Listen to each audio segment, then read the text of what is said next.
chance of selling it and making a profit. The letter didn't say that freight charges for the delivery were covered, only that the clock itself was paid for in full. She hoped if she pulled aside some money to pay the freight, she could sell the clock and use the profit to make a higher payment on the past-due loan. "You're robbing Peter to pay Paul," Ella heard her fearful Aunt Catherine call out in her mind. For the past 3 months, the bank loan had been paid in portions that never equaled the total amount due.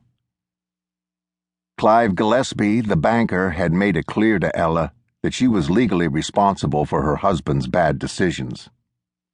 "The eyes of the law have no cataracts," Gillespie continuously reminded her before pushing her to sell him the property. The land that her husband had taken over as his own was the last possession she had left of her father's. His gold watch, the diamond-studded tie clip, and the curls of hair that her father had maintained until death belonged to President Lincoln. They had all been sold, one by one, to cover her husband's debts. The tract of land that sat on the Florida Panhandle was thick with pines and cypress. An artesian spring fed a pool of water that local Indians claimed could remedy gout and arthritis. The acreage had been in her family for 2 generations. Before her parents had died of typhoid fever, her father had given her strict instructions to use the land, but never to sell it. Ella had been only 11 when her father died, but whenever she thought of him, she still felt the grip of his fingers around her wrist as he leaned up on the side of his deathbed. His words were tangled in the bloody mucus that was suffocating him. Ella struggled to turn away, but his bony fingers dug deeper into her. "Hold on to your land," he wheezed. "It's your birthright. Don't forget whose you are and where you come from." But that was long ago. That was before she met Harlan Wallace and accepted his proposal to join their lives and livelihoods together. That was certainly before she had learned, through Mr. Gillespie, that her husband had taken out a second mortgage on the property. The banker never seemed to believe her when she told him that Harlan had forged her signature. "How much for this red polka-dotted one?" Meyer Simpson held up the cloth with the edge of her fingertip. She eyed Ella through the tops of her glasses.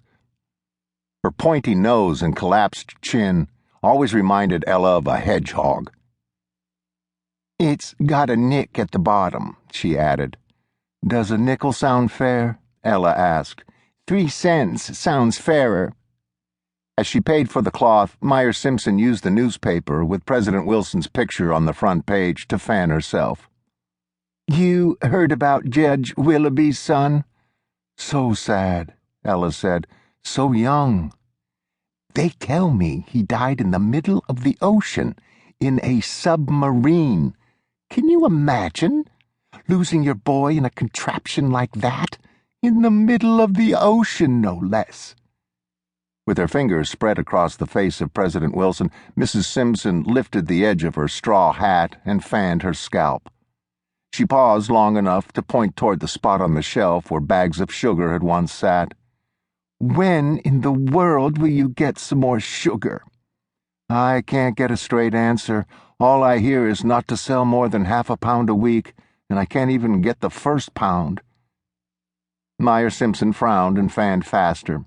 "The way this war is going on, if I ever see sugar again, it will be a miracle. President Wilson keeps talking about peace, but I don't know what this world is coming to. Wars and plagues. Well, just last week I received a letter from my sister in Kansas. She says hundreds of boys at Fort Riley came down with some sort of flu. Strapping boys dropping dead, just like that." Meyer Simpson swatted the air with the folded newspaper. "Mark my word, we're living in the end times." A breeze swept in through the store door, and the chimes called out, soothing the air. Ella welcomed the distraction. She was anxious enough as it was. She didn't need the added burden of dire revelations. Meyer Simpson smiled at Ella in a way that made her feel uncomfortable.